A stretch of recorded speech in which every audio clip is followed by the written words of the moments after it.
Well, just ahead of the LA Auto Show, Mazda is going to give us a drive of their all-new CX-9. This is the second generation CX-9, and it's going to be available in petrol only with a new 2.5 litre turbocharged engine.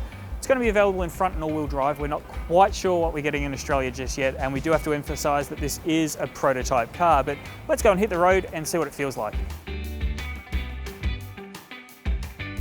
Well, as is the case with any prototype vehicle, there's always going to be a few compromises.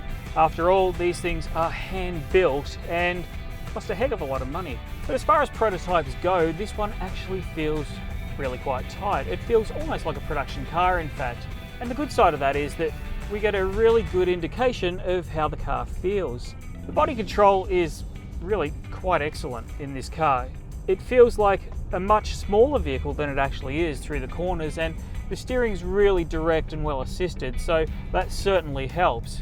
But as is the case with vehicles that do handle well, sometimes the downside is the ride's a little firm, and that is the case with the CX-9. Of course, we are in a prototype vehicle and we are on the high series 20-inch wheels, so we'll reserve our final comment on that one until we drive the 18-inch wheels back home.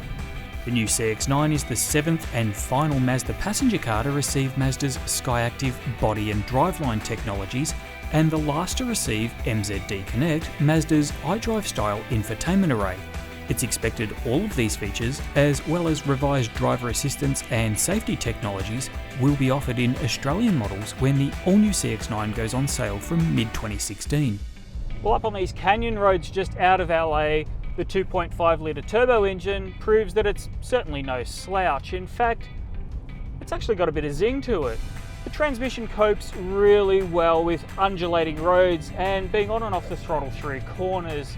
It's responsive, it's rather crisp, and when you flick it into sport mode, it livens up so much that it will even hold gears between corners and downshift for you as you're under brakes. And while we're sure there's not too many SUV drivers who are as keen as us to attack the corners, it's reassuring to know the CX-9 is capable and confident on road.